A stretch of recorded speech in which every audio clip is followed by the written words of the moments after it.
With Netflix now reaching over 200 million households worldwide, there's a whole array of wild, wacky, and entertaining shows on the streaming platform. Not all of them are hits, and a fair few do fall into the annals of cancellation hell, but there's also a growing market of reality TV offerings here too. Cheap to produce and banking on big numbers, it's unsurprising to see Netflix go down this route to try and sustain numbers on its platform.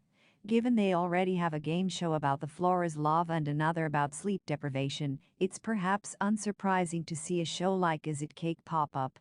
Isitcake is, in its simplest form, a combination of a guessing game and a baking competition. There's a reason game shows like Deal or No Deal have been around so long, and it does make for some good TV if the format is right. For isitcake though, there's a lot wrong with this, which I'll get into in a second. The competition itself brings together 9 amazing cake artists from around the world who compete against one another to create hyper-realistic cakes that look like everyday items. Their goal is to make these look so realistic that they trick the 3 judges each episode and walk away with a cool sum on money.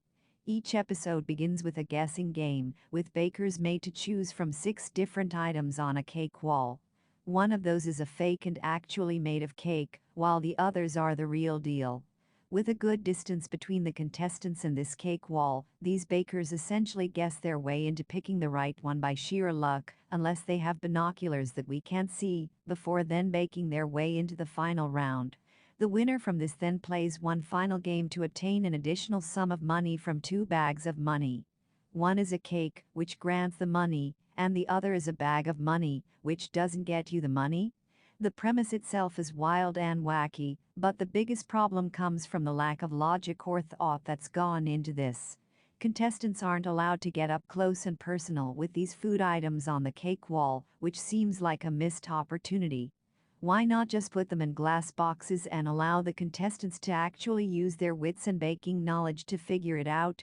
Instead, they're quite far away, and even when these guys and gals do win, the judges they show their food to are a mixed bag of actors and comedians, with a couple of food critics thrown in. The final episode is particularly egregious in that respect, with the 3 chosen judges all actors, and with no qualifications in baking or culinary skills, unless I'm mistaken, in which case ignore this sentence. Given the winner is chosen based on the credentials of how well their cakes look and taste, you'd think Netflix would have at least grabbed a couple of chefs from one of their other shows. And that brings up the other problem with this series. Isitcake is loud, with a lot of shouting and screaming right the way through. The silly quips and jokes don't always land, and sometimes feel cringy. There's also a fair amount of shameless plugging for other Netflix originals right the way through. Some of the judges are, predictably, from other Netflix shows, while the name dropping for various originals just feels annoying after a while. But yet, despite all those gripes, this is probably going to be one of those shows that Netflix is banking on getting big for the sheer outrageous and ridiculousness of it all. There's a reason shows like Selling Sunset do so well, and while isitcake doesn't have the star power nor the press coverage backing it to make it that big, there's definitely potential for this one, depending on word of mouth.